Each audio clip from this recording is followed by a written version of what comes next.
Good morning. In last lecture, we started the pharmaceutical aids. In that, first drug is acacia, also called as the Indian gum. We discussed about the Indian gum in last lecture. Now, next lecture, next drug is guar gum. Okay. Synonym for guar gum is guar flower or jaguar फ्लेव gum jaguar gum okay guar gum के लिए synonyms कौन से हैं ग्वार flower और jaguar gum okay now biological source guar gum is the powder of endosperm of seeds of cyamopsis tetragonolobus cymosis tetragonolobus नाम का जो प्लांट है लेग्यूमिनेसी फैमिली का, उसके जो सीड्स होते हैं, सीड्स का जो एंडोस्पर्म होता है उसकी पाउडर जो होती है, एंडोस्पर्म सीड्स जो होते हैं प्लांट के, उसे हम कलेक्ट करते हैं, उसका एंडोस्पर्म निकालते हैं और उसकी उसको पाउडर फॉर्म में कन्वर्ट करते हैं, उसे बोलते हैं ग्वार गम okay. Now geographical source guar गम कहाँ पे आता है, तो मेनली ये कल्टिवेट किया जाता है गुजरात, महाराष्ट्र, कर्नाटका, राजस्थान, पाकिस्तान ओके यहाँ पे गुजरात, महाराष्ट्र, कर्नाटका, राजस्थान इंडिया में से ये जो स्टेट्स है वहाँ पे इसका कल्टीवेशन किया जाता है और पाकिस्तान में भी इसका जर्मिनेशन किया जाता है okay. Then Gujarat, Maharashtra, Karnataka, Rajasthan and Pakistan में जो कल्टीवेशन किया जाता है तो वो उसके लिए जर्मिनेशन टेक्निक यूज़ की जाती है, ठीक है। उसके लिए कौन सी टेक्निक यूज जाती है कल्टीवेशन के लिए, जर्मिनेशन टेक्निक। नाउ डिस्क्रिप्शन क्या होता है, ग्वार गम कैसे दिखता है, उसका कलर ऑर्डर टेस्ट क्या होता है ओके। तो कलर जो है वो होता है कलरलेस होता है या फिर पेल येलोइश या फिर वाइट कलर की पाउडर होती है ओके। कलरलेस, पेल येलोइश या फिर वाइट कलर की पाउडर होती है। ऑर्डर जो होता है वो कैरेक्टरिस्टिक होता है। Taste gummy and characteristic okay, gummy mucilaginous taste होती है एंड कैरेक्टरिस्टिक होती है ओके। एक्स्ट्रा फीचर्स क्या क्या है, तो when mounted in lactophenol and seen under microscope, lactophenol में अगर हम इसको डालते हैं, माउंट करते हैं उसको लैक्टोफेनॉल से और माइक्रोस्कोप में देखते हैं तो irregular principle of various size and shape, उसके जो जब हम उसको माइक्रोस्कोप में देखेंगे डिजोल्व करने के बाद तो वेरियस साइज और शेप के हमें पार्टिकल्स उसमें मिलेंगे। देन ग्वार गम जो होता है वो रैपिडली स्वेल होता है इन वाटर, वाटर में अगर हम ग्वार गम को डालते हैं तो वो जल्दी से स्वेल हो जाता है ओके। देन ट्रांसलूसेंट सस्पेंशन वो देता है, ट्रांसपेरेंट सस्पेंशन हमें उसमें से मिलता है, जल्दी से वो स्वेल हो जाता है रैपिडली और बाद में उसमें डिजोल्व होने लगता है, ट्रांसलूसेंट सस्पेंशन हमें मिलता है। It's 0.5% aqueous solution is neutral to litmus, अगर हम इसका 0.5% सोल्यूशन बनाते हैं, एक्वेस सोल्यूशन वाटर में सोल्यूशन बनाते हैं तो वो न्यूट्रल पीएच शो करता है ओके। सोल्युबिलिटी क्या है, it is dispersible in water forming a thick colloidal solution, it is insoluble in alcohol okay. हमने पहले भी देखा कि ये वाटर में completely soluble है ओके, colloidal solution फॉर्म करता है, thick solution फॉर्म करता है और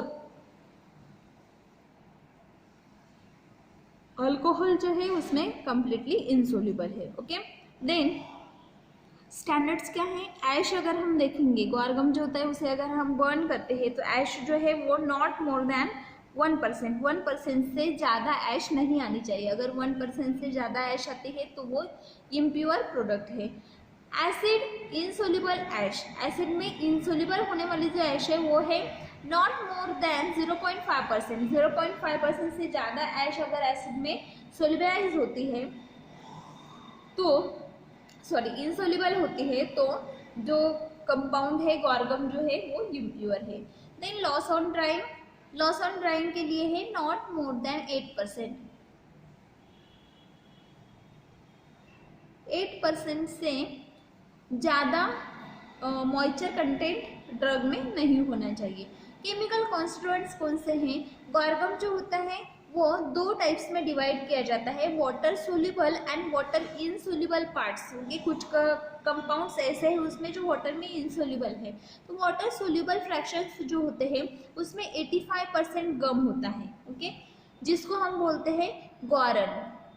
then which is high molecular weight hydrocolloidal polysaccharides. जो गॉरन जो होता है, गम जो होता है, वो वाटर सोल्यूबल है और उसमें उसका जो मोलिकुलर वेट है वो बहुत ज़्यादा है। हाई मोलिकुलर वेट सब्सटेंसेस है, उसमें हाइड्रोकोलोइडल पॉलीसैकेराइड कंपाउंड्स प्रेजेंट है। देन गॉरन ऑन हाइड्रोलिसिस, ये गॉरन जो है उसका अगर हाइड्रोलिसिस होता है तो उसमें से 35% गैलेक्टोज एंड 65% मैनोज, ये दो शुगर्स हमें मिलते हैं। देन विच आर कंबाइन दो ग्लाइकोसाइड लिंकेज, ये जो दो शुगर्स होते हैं ग्लाइक्टोज एंड मैनोज, ये दोनों भी ग्लाइकोसाइडल लिंकेज जो होता है, ब्रिज जो होता है, उससे कनेक्ट होते हैं। Guar gum also contains 5 to 7% protein, उसमें 5 to 7% प्रोटीन्स प्रेजेंट होते हैं। Okay, then next point is identification. Guar gum को हम कैसे आइडेंटिफाइड करेंगे? It does not acquire olive green colour with weak solution of iodine. अगर हम गॉरगम को आयोडीन सोल्यूशन में डालते हैं तो वो हमें ऑलिव ग्रीन कलर नहीं देता, does not acquire. With solution of ruthenium red, अगर हम इसको रुदेनियम रेड के साथ ट्रीट करते हैं तो gummy solution does not acquire pink colour distinction from the agar and sterculia gum. Okay, जो अलग गम्स है लाइक अगार एंड स्टेकुलिया, उससे डिफ्रेंशिएट करने के लिए गॉरगम को हमें अगर डिफ्रेंशिएट करना है तो उसके लिए हम ये टेस्ट करेंगे। ये टेस्ट अगार और स्टेकुलिया में प्रेजेंट आती हैं लेकिन इसमें निगेटिव आती है। अगर हम इसको रुदेनियम रेड के साथ में ट्रीट करेंगे तो गमी सोल्यूशन हमें मिलेगा लेकिन उसको पिंक कलर नहीं आएगा। About 2% solution of lead acetate gives precipitate with the solution of गॉरगम। गॉरगम को अगर हम लीड एसिटेट के साथ में ट्रीट करते हैं तो वो 2% लीड एसिटेट के साथ में ट्रीट करते हैं तो वो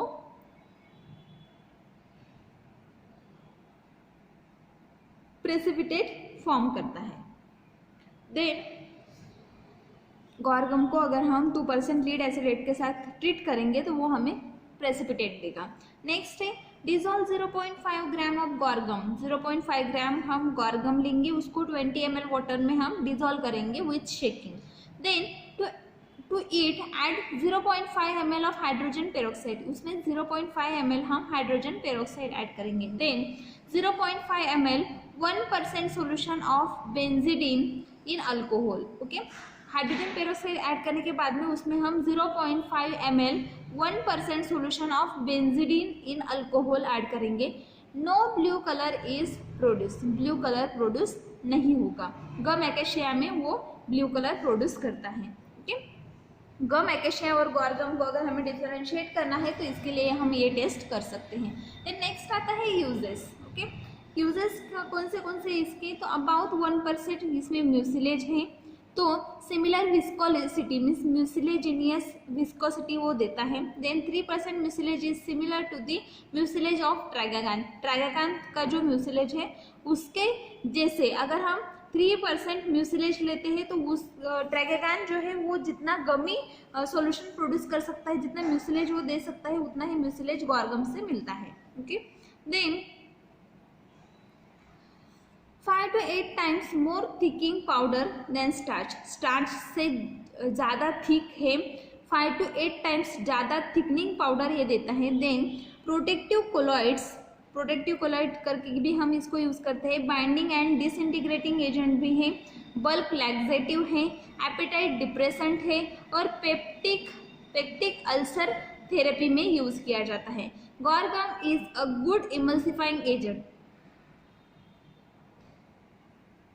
गॉरगम जो है वो गुड इमल्सिफाइंग एजेंट है, बाइंडिंग बाइल साल्ट्स।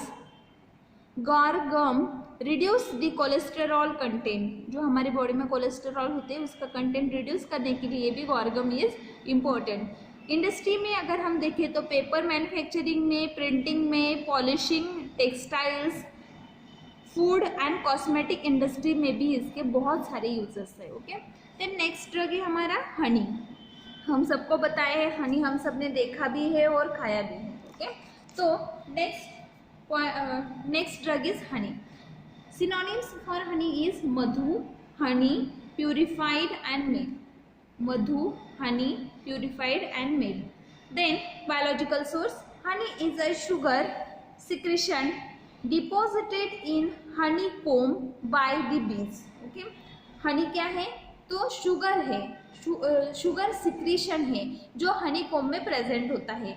बीज जो होते हैं वो उसको कलेक्ट करते हैं। जो बीज होते हैं उसका नाम है, उसके स्पेसिस जो है वो है, 2 टाइप के स्पेसिस होते हैं। फर्स्ट इज एपिस मेलिफिका और सेकंड है एपिस डोर्साटा। ओके, ये 2 टाइप के जो स्पेसिस होते हैं, और भी अनदर स्पेसिस है एपिस के, लेकिन ये जो 2 टाइप के स्पेसिस होते हैं वो मेनली हनी कॉम्ब जो होता है उसको बनाने में हेल्प करते हैं। देन नेक्स्ट होता है ओके, इसके लिए फैमिली है, belonging to family apidae, order hymenoptera. Okay, हाँ, एपिडी फैमिली के ये बीज होते हैं और हेमिनोप्टेरिया इसकी ऑर्डर होती है। नाउ जियोग्राफिकल सोर्स, हनी के लिए जियोग्राफिकल सोर्स क्या है, हनी कहाँ पे ज़्यादा अवेलेबल होते हैं? अफ्रीका में, ऑस्ट्रेलिया में, न्यूजीलैंड में, कैलिफोर्निया एंड इंडिया। ओके, यहाँ पे हनी का प्रोडक्शन ज़्यादा होता है। Then preparation, the nectar of flowers is a watery solution containing 25% of the sucrose and 75% of the water. The worker bees suck this nectar through its hollow tube of mouth proboscis and deposited in the honey sac located in abdomen.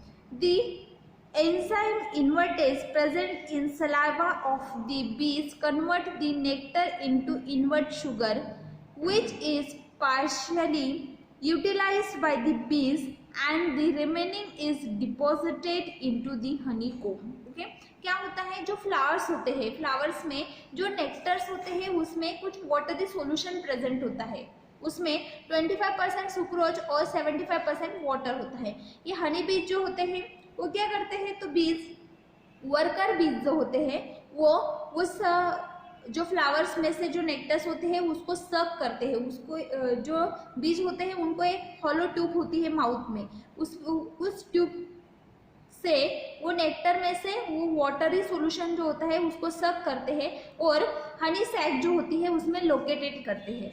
Abdomen जो होता है sac का, उसमें उसको deposit करते हैं। Then बाद में जो बीज होते हैं उसकी सलाइवा में एक एंजाइम प्रेजेंट होता है जो क्या करता है, जो नेक्टर में से जो निकाला हुआ सॉल्यूशन है, वाटर है, उसमें से शुगर जो होती है उसको सिंपल शुगर में, इन्वर्ट शुगर में ट्रांसफर करता है, कन्वर्ट करता है। ओके, जो सिंपल शुगर है उसको इन्वर्ट शुगर में वो कन्वर्ट करेगा। देन बाकी की जो शुगर होती है वो जो हनी बीज होते हैं वो यूटिलाइज करती है और जो रिमेनिंग होती है उसको हनी कॉम्ब में डिपॉजिट करती है। Okay, honey comb is smoke to remove the bees and honey is obtained by applying pressure to it on allow it to drain naturally. The honey of combus is heated at 80 degrees Celsius and allowed to stand. The impurities which float over the surface are skimmed off and liquid dilute with water to produce honey of 1.35 density. Okay, क्या करना है, तो हनी जो होता है उसका, Honey comb जो होता है उसको स्मोक देते हैं। ओके, धुआं देते हैं उसको, उससे वो जो बीज होते हैं वो वहाँ से हट जाते हैं। बाद में जो कॉम्ब होता है उसको प्रेस करते हैं, उसमें से हनी निकालते हैं या फिर उसको ड्रेन होने देते हैं। ओके, देन हनी जो होता है उसको 80 डिग्री सेल्सियस पे हम कब हीट कर सकते हैं, उसको उतना स्मोक हम दे सकते हैं। देन उसमें से जो भी इम्प्योरिटीज होती है वो उसके सरफेस पे जो फ्लोट करती है उसे हम स्टीम कर लेंगे, निकाल लेंगे। ओके, देन जो प्योर हनी है उसको हम वाटर के साथ डाइल्यूट करेंगे, उसकी जो कंसिस्टेंसी होगी वो मेंटेन करेंगे, डेंसिटी जो है वो मेंटेन करेंगे 1.35। नेचुरल हनी जो होती है उसकी डेंसिटी होती है 1.47। Many times honey is extracted from the comb bye centrifugation. Okay. कभी कभी जो कोम होता है उसको सेंट्रीफ्यूज करके भी हम हनी निकालते हैं। It may be free from the foreign substances, जो सेंट्रीफ्यूज किया हुआ हनी होता है उसमें फॉरेन सब्सटेंसेस प्रेजेंट नहीं होते। Honey is liable to fermentation unless it is suitable process. Okay, honey is heated to 80 degrees Celsius before it is sent to market. Market में send करने से पहले हम उसको 80 डिग्री सेल्सियस पे हीट करते हैं, so as to avoid the fermentation. Honey में फर्मेंटेशन हो सकता है, इसके लिए हम उसको 80 डिग्री सेल्सियस से ज़्यादा हीट पर हीट कर लेते हैं। उससे जो फर्मेंटेशन होने वाला है वो प्रोसेस जो होती है वो अवॉइड होती है, स्टॉप हो जाती है। It should be cooled rapidly और else it darkens in colour on keeping if necessary, and if not prepared by centrifugation method, honey is required to be filtered through a wet cloth or funnel. Okay, अगर हमने उसको heat नहीं किया तो उसका जो colour होता है वो मे बी चेंज हो सकता है, डार्क हो सकता है, अगर हम उसको ज़्यादा देर तक स्टोर करके रखेंगे, ज़्यादा दिनों तक स्टोर करके रखेंगे। इफ़ नेसेसरी, अगर ज़रूरत है तो हम उसको सेंट्रीफ्यूज कर सकते हैं। अगर सेंट्रीफ्यूज नहीं करते तो हम जो भी हनी मिला है उसको जो वेट क्लॉथ होता है उससे फिल्टर करेंगे, या फिर जो फनेल जो होते हैं उससे हम उसको फिल्टर करेंगे, फ्लैनेल से हम उसको फिल्टर करेंगे। डिस्क्रिप्शन क्या है? कलर जो होता है pale yellow to yellowish brown colour होता है। देन ऑर्डर जो है कैरेक्टरिस्टिक एंड प्लीजेंट होती है। टेस्ट स्वीट है एंड फेंटली एक्रिड है। स्टैंडर्ड्स वेट पर ml जो है वो 1.35 टू 1.36 ग्राम। स्पेसिफिक रोटेशन जो है +3 टू -10। टोटल ऐश जो है 0.1 टू 0.8%। एक्स्ट्रा फीचर्स क्या है? तो सिरपी थिक लिक्विड होता है, सिरप जैसे लगने वाला थिक लिक्विड होता है, ट्रांसलूसेंट होता है, fresh, keeping it becomes opaque and granular due to crystallization of glucose. Okay, ज़्यादा देर अगर हम उसको स्टोर करके रखेंगे तो वो ग्रैनुलर मास फॉर्म करता है, जो जिसमें ग्लूकोज जो होता है वो क्रिस्टलाइज हो जाता है। सोलिबिलिटी क्या है? तो वो ये soluble in water and insoluble in alcohol. Water में सोल्यूबल है, अल्कोहल में इनसोल्यूबल है। केमिकल कॉन्स्टिट्यूएंट्स कौन से प्रेजेंट है हनी में? तो हनी का अगर हम एक्वेस सॉल्यूशन लेते हैं तो उसमें ग्लूकोज प्रेजेंट है 35%, फ्रुक्टोज प्रेजेंट है 45%, sucrose about 2%। Then enzymatic activity responsible होती है converting nectar to into the honey. जो भी नेक्टर होते हैं उसमें जो सॉल्यूशन होता है, वाटरी सॉल्यूशन होता है, उसको हनी में कन्वर्ट करने के लिए एंजाइमेटिक एक्टिविटी जो उसमें होती है वो रिस्पॉन्सिबल होती है। Other than this constituents honey are maltose, gum, traces of succinic acid, acetic acid, dextrin, formic acid, colouring matters, enzymes, invertage, diastase, inulase and traces of vitamins, proteins and pollen grains from various flowers are also found in honey. Since honey is a saturated solution of sugar, on keeping it start crystallizing. A product which contains crystallized dextrose is called a granulated honey. Heating also serves the purpose of minimizing granulation. Okay, chemical test for reducing sugar is positive. reducing sugar के लिए जो test आती है वो हनी के लिए positive आती है, मीन्स हनी में भी reducing sugars प्रेजेंट होते हैं। यूजेस क्या क्या है हनी के? तो हनी डिमल्सेंट है, जो स्किन होती है उसे स्मूथनिंग प्रोवाइड करने में यूजफुल है। Then and sweetening agent, honey demulcent है as well as sweetening agent है। Okay, then stomach and hence it is readily assimilated and more accepted by the stomach and hence a good nutrient to infants and patients. Okay, patients और infants को हम as a nutrient honey दे सकते हैं। It is antiseptic, इसमें antiseptic property भी है। Burns जो होते हैं या फिर वुंड्स जो होते हैं उसके ऊपर भी हम हनी अप्लाई करते हैं। देन कफ मिक्सचर्स जो होते हैं उसमें हनी यूज़ किया जाता है, कफ ड्रॉप्स जो होते हैं उसमें हनी यूज़ किया जाता है। Vehicle for Ayurvedic formulation, Ayurvedic formulation अगर हमें कुछ बनाना है तो उसमें एज अ व्हीकल हम हनी यूज़ कर सकते हैं। Recently it is used in the preparation of creams, lotion, soft drinks and candies. Okay, creams जो होते हैं, फेस क्रीम्स या फिर बॉडी क्रीम्स जो होते हैं उसमें एज अ सॉल्वेंट इसको यूज़ किया जाता है। देन लोशंस जो होते हैं उसमें यूज़ किया जाता है। सॉफ्ट ड्रिंक्स और कैंडीज में भी हनी का यूज़ किया जाता है। Okay, then now next drug is starch. Okay, synonym है स्टार्च के लिए अमाइलम।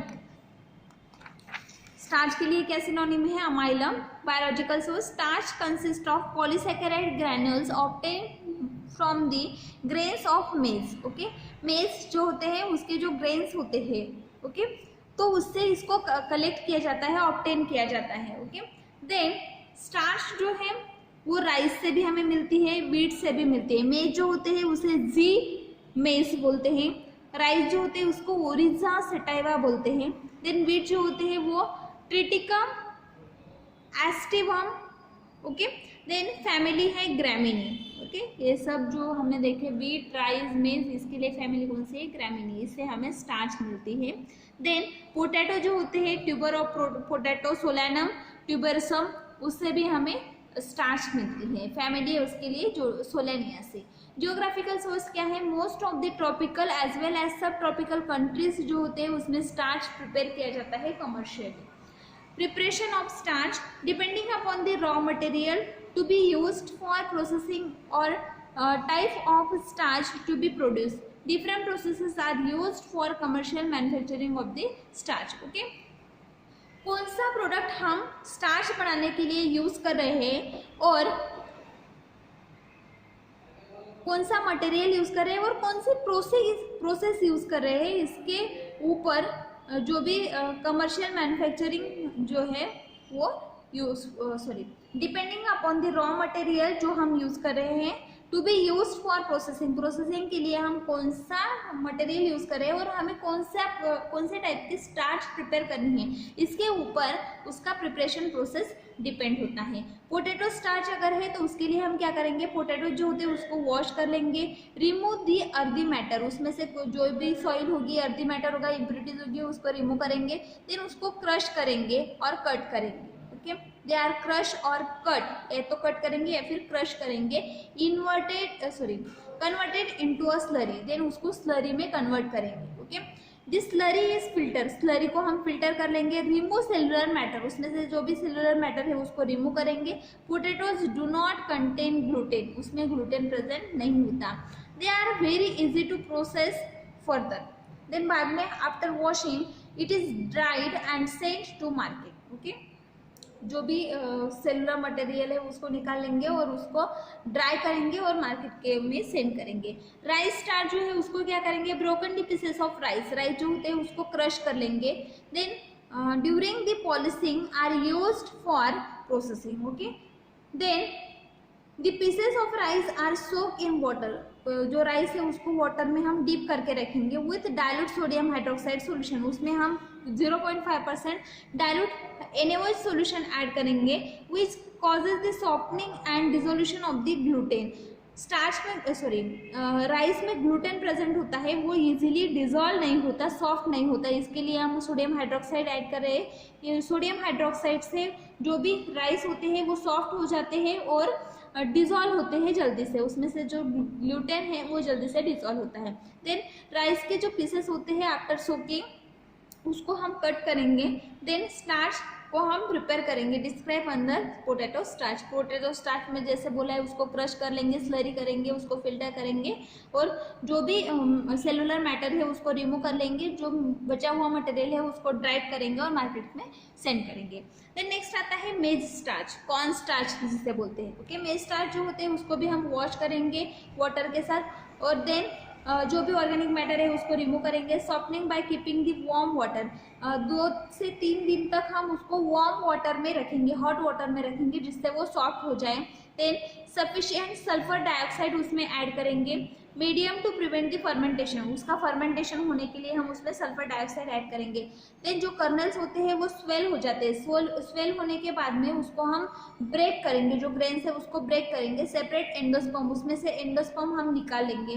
देन उसका जो आउटर कोटिंग होता है, ओके, उसमें से हम एंडोस्पर्म निकाल लेंगे। Then at this point endosperm निकालने के बाद में special attention is given to the separate the germs embryo, okay, जो भी एम्ब्रियो है, जो भी जर्म्स है उसको सेपरेट कर लेंगे। This is effected by addition of water where in germs float are separated, germs floats and are separated. The water which is used to soften the grains dissolve most of the minerals, soluble proteins and carbohydrates from the grains. Such water being rich in all these contents, it is used as a cultural medium for the production of the antibiotics like penicillin, corn, steppe, liquor. The separated germs are used to prepare a germ oil by expression method and is known as corn oil, okay. क्या करेंगे हम, जो भी material hot water में उसे 2 से 3 दिन तक रखेंगे, सल्फर डाइऑक्साइड उसमें डालेंगे फर्मेंटेशन के लिए। फर्मेंटेशन होने के बाद में जो कर्नल्स होते हैं वो स्वेल होने के बाद में उसको क्रश कर लेंगे। देन उसका जो एम्ब्रियो है और उसकी जो एंडोस्पर्म है उसको हम सेपरेट कर लेंगे। देन उसमें हम सफिशिएंट वाटर ऐड करेंगे, जो भी जर्म्स उससे ऊपर फ्लोट हो रहे हैं उसको हम सेपरेट कर लेंगे। देन जो वाटर होता है वो ग्रेन्स को सॉफ्ट कर देता है, मिनरल्स जो होते हैं वो भी उसमें प्रेजेंट होते हैं, सोल्यूबल प्रोटीन्स होते हैं, कार्बोहाइड्रेट्स प्रेजेंट होते हैं। इसके लिए जो वाटर होता है उसे हम कल्चरल मीडियम करके यूज़ करेंगे एंटीबायोटिक्स के प्रोडक्शन के लिए। जैसे पेनिसिलिन होता है, पेनिसिलिन के प्रोडक्शन के लिए हम ये कल्चरल मीडियम यूज़ कर सकते हैं। कॉन्स्टेप लिकर जो होता है वो पेनिसिलिन के लिए नाम है। देन जर्म्स जो होते हैं जिसको हमने सेपरेट किया है उसमें से हम germ oil means corn oil निकाल सकते हैं। Then the oil contains fatty acid, oil में फैटी एसिड प्रेजेंट होते हैं और लिनोलिक एसिड प्रेजेंट होते हैं, linolenic acid, vitamin E2। It is used commercially for the preparation of the soap, soap के प्रिपरेशन में हम इसको यूज़ कर सकते हैं। जो स्टार्ची मटेरियल प्रेजेंट होता है उसमें ग्लूटेन प्रेजेंट होता है। Most of this is remove by simple sieving, okay, simple sieving से हम इसको स्टार्ची मटेरियल को रिमूव कर सकते हैं। Then starch being heavier settle at the bottom, starch जो होती है वो हेवी होती है इसके लिए वो बॉटम में सेट हो जाती है, उसमें ग्लूटेन भी प्रेजेंट होता है। Then several treatments with cold water wash the starch effectively, हम सेवरल टाइम्स उसको कोल्ड वाटर से वॉश कर लेंगे। देन सेंट्रीफ्यूज करेंगे, फिल्टर करेंगे, ओके, देन प्रेस करेंगे, ड्राई करेंगे और फ्लैश ड्रायर से हम उसको ड्राई करते हैं। मूविंग बेल्ट ड्रायर पर भी हम उसको ड्राई कर सकते हैं। बाद में हम इसको मार्केट के लिए प्रिपेयर करेंगे। व्हीट स्टार्च जो होती है उसमें क्या करेंगे, wheat being a major article of food, wheat हम सब फूड में इसको मेजरली इंक्लूड करते हैं। स्टार्च कैसे प्रिपेयर करेंगे, तो ये जो व्हीट है इससे स्टार्च प्रिपेयर करना हम क्या कर सकते हैं, रेस्ट्रिक्ट किया हुआ है, क्योंकि सब लोग व्हीट को यूज़ करते हैं। उससे अगर हम स्टार्च करेंगे तो वो लोगों को एडिक्वेट क्वांटिटी में नहीं मिल सकता, इसलिए उसको रेस्ट्रिक्ट किया गया है। लेकिन पहले जब उससे स्टार्च बनाते थे तो उसका प्रोसेस क्या था, in this process wheat flour is converted into dough and kept for a while, उसका डो बना लेते थे हम और उसको थोड़ी देर के लिए रख देते थे। उसमें जो ग्लूटीन था वो स्वेल हो जाता था डो में। Then masses are taken into groove roller, फिर उसको ग्रू रोलर पे उसके जो मासेस थे उसको लगाते थे। देन वाटर इज पोर, उसमें वाटर डालते थे और देन कॉन्स्टेंट शेकिंग, उसको कॉन्स्टेंट शेकिंग के साथ में उसमें वाटर डालते थे। देन स्टार्ची लिक्विड फॉर्म होता था, roller is press the starchy liquid coming out of the rollers is proceed conveniently to take out the starch which is then dried and packed suitable, okay। उसको dry करते थे, बाद में pack करते थे। Description क्या है इसका, तो rice maize starch grains are white, rice के और मेज के स्टार्च ग्रेन्स वाइट होते थे, वाइल व्हीट के जो होते थे वो क्रीम कलर के होते थे, पोटैटो के जो है वो स्लाइटली येलोइश होते हैं। ऑर्डर कैसा है, ऑर्डरलेस होता है, स्टार्च ऑर्डरलेस होता है, टेस्ट म्यूसिलेजिनियस होती है, थोड़ी सी स्टिकी होती है। Size and shape starch grains जो होते हैं वो डिपेंडिंग होते हैं उसकी टाइप पर, कौन सा है टाइप उसके ऊपर वो डिपेंड होते हैं। राइस जो है उसके लिए जो स्टार्च होती है वो ग्रैन्युलर कंपाउंड्स होते हैं और सिंपल होते हैं। Simple granules are polyhedral granules होते हैं। देन यहाँ पे दिए हैं पॉलीहाइड्रल ग्रैन्युल्स होते हैं, 2 to 12 माइक्रोन डायमीटर इसका होता है। कंपाउंड्स जो होते हैं वो ग्रैन्युलर एंड ओवेट शेप के होते हैं। 12 to 30 माइक्रोन इंटू 7 और 12 माइक्रोन इन साइज, दे में कंटेन 2 to 150 कंपाउंड्स। ओके, ये जो बंच है उसमें 2 to 150 कंपाउंड का एक बंच हो सकता है। ओके, मास होता है।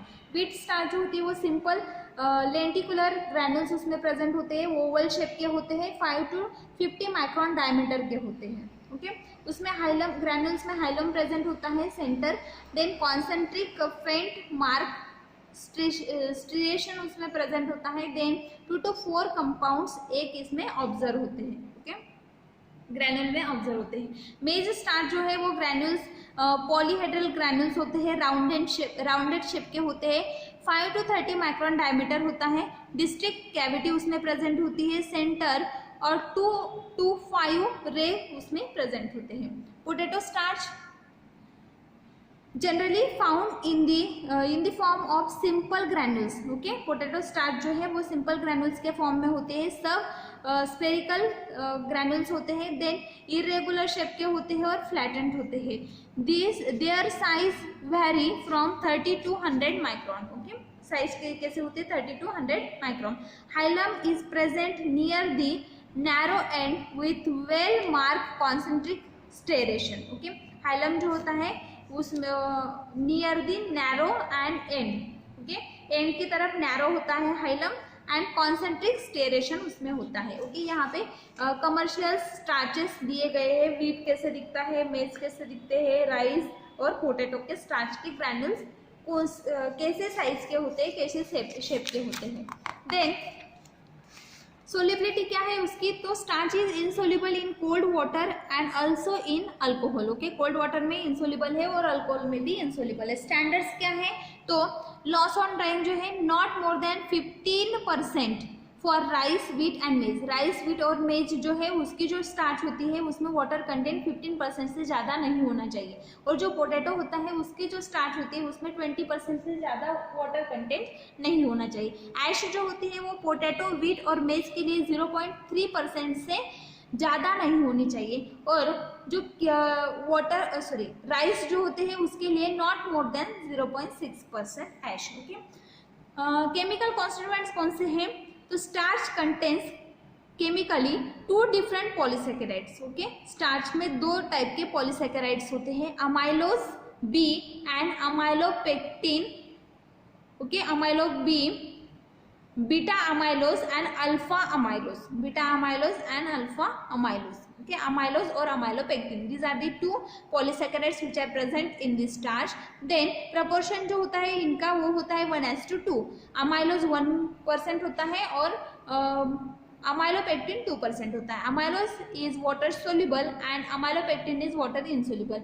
अमाइलोज जो होता है वाटर में सोल्यूबल होता है और अमाइलोपेक्टिन जो होता है वो वाटर इनसोल्यूबल होता है, but swell in water, but amylopectin water में स्वेल हो जाता है। ओके, इसके लिए वो जो स्टार्च होते हैं उसको जिलेटिनियस प्रॉपर्टी होती है, वो स्टिकी होता है। Okay, amylose gives the blue colour with iodine. Okay, iodine solution में अगर इसको हम डालते हैं तो वो अमाइलोज ब्लू कलर देता है और अमाइलोपेक्टिन ब्लूइश ब्लैक कलर देता है। ओके, आइडेंटिफिकेशन टेस्ट कौन से है, boil 1 gram of starch with 15 ml of water and cool.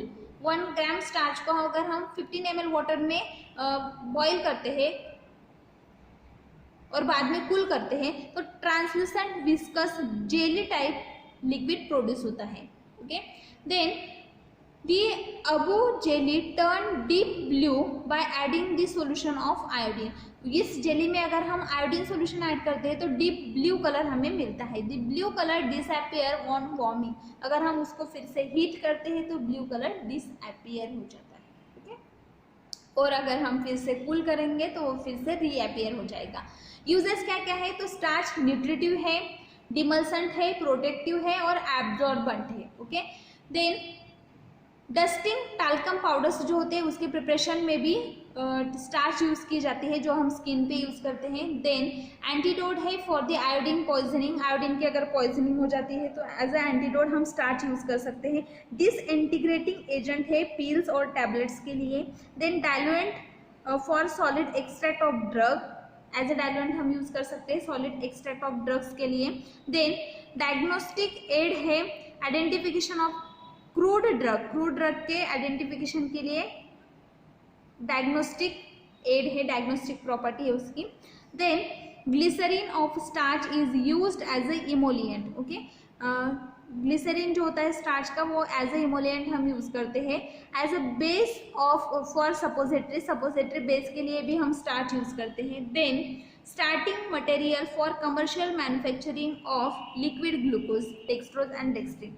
Glucose, dextrose और डेक्सट्रिन अगर हम उसका अगर हमें कमर्शियल मैन्युफैक्चरिंग करना है ग्लूकोज, डेक्सट्रोज और डेक्सट्रिन का, तो हम as a starting material starch use करेंगे. Starch is industrially used for sizing of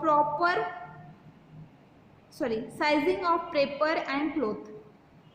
starch जो होता है वो इंडस्ट्री में पेपर की साइजिंग करने के लिए और क्लॉथ की साइजिंग करने के लिए भी यूज किया जाता है. ओके. देन सब्स्टिट्यूएंट्स कौन से हैं? तो tapioca starch, cassava and Brazilian arrowroot. This starch is obtain from the manihot esculenta. Euphorbiaceae family का जो प्लांट है उससे जो मिलने वाला स्टार्च होता है उसको एज अ सब्स्टिट्यूएंट यूज किया जाता है या फिर अलाइड ड्रग यूज किया जाता है. देन सोल्यूबल स्टार्च जो है वो क्या है?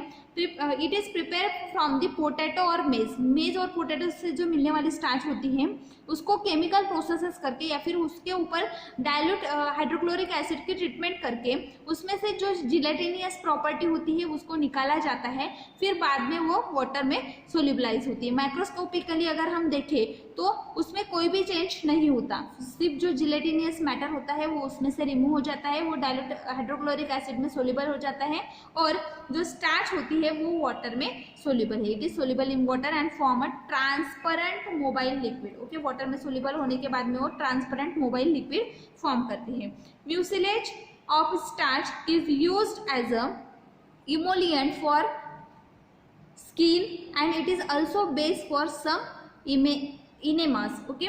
म्यूसिलेज जो हमने स्टार्च में से निकाला है, जिलेटिनियस प्रॉपर्टी जो निकाली है, जो भी म्यूसिलेज होता है स्टार्च में प्रेजेंट वो स्किन को एज ए इमोलिएंट हम यूज़ कर सकते हैं. स्किन के लिए वो बहुत ही अच्छा होता है, स्मूथनिंग प्रोवाइड करता है और जो इनेमास होते हैं उसमें भी म्यूसिलेज यूज़ किया जाता है. ओके. नेक्स्ट ड्रग है हमारा स्ट्रैगागान, वो हम नेक्स्ट लेक्चर में देखेंगे.